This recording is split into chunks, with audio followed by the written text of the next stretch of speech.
ফজরের আযানের কিছু অংশই আগে 1 ঘন্টা 1.5 ঘন্টা আগে উঠে আল্লাহর স্মরণে আপনি নিজেকে লুটায়া দেন, আল্লাহর পায়ে চেষ্টা করেন, আপনার দিলের প্রশান্তি কি জিনিস আপনি অনুভব করবেন।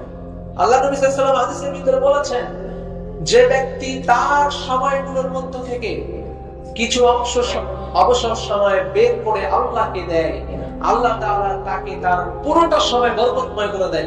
সুবহানাল্লাহ। আর যে তার সময়গুলো থেকে আল্লাহর জন্য কোনো সময় বের করতে পারে না, আল্লাহ তাআলা তাকে এতটা ব্যস্ত করে দেন দুনিয়ার প্রতি যে ওই লোকটা আরাম করার জন্য বসার সময় পায় না। তো এই জন্য কিছু সময় আপনি আল্লাহকে দেন, আপনার দিলটাকে আল্লাহ প্রশান্ত করে দেবেন।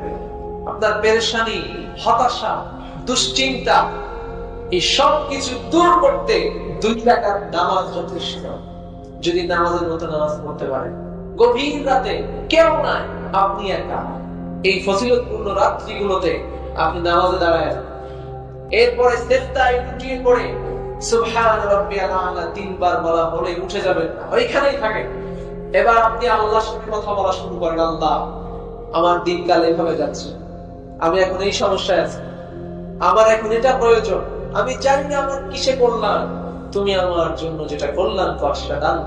সিজদায় গিয়ে আপনি আল্লাহর সাথে গল্প করেন, আল্লাহর সাথে কথা বলেন, আল্লাহর কাছে চান।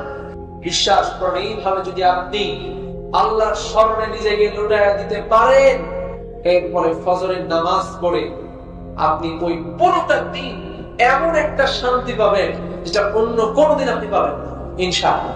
একদিন পরীক্ষা করেই দেখেন, কালকেই দেখেন, কালকে রাত্রে কাজটা করেন, তাহাজ্জুদের নামাজ পড়েন, ফজরের নামাজ জামাতের সাথে পড়েন, এরপরে আপনি সুন্দর করে আল্লাহর কাছে দোয়া করেন, ফরিয়াদ করেন, এরপরে বিসমিল্লাহ বলে আপনার দিনের কাজগুলো শুরু করেন।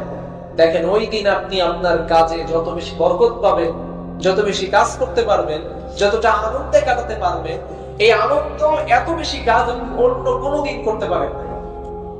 মানুষের কাছে আমাদের সমস্যা তো অনেক বলি, সমাধান কখনো হয় কখনো হয় না, কিন্তু আপনি আল্লাহর কাছে একবার বলেই দেখেন না সমাধান হয় কিনা।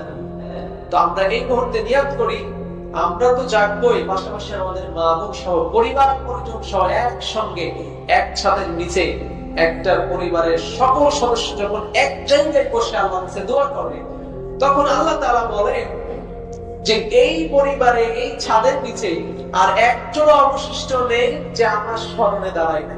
অতএব এই পরিবারের প্রত্যেক সদস্যকে আমি আমার রহমতের চাদর দিয়ে ঢেকে নিলাম। সুবহানাল্লাহ।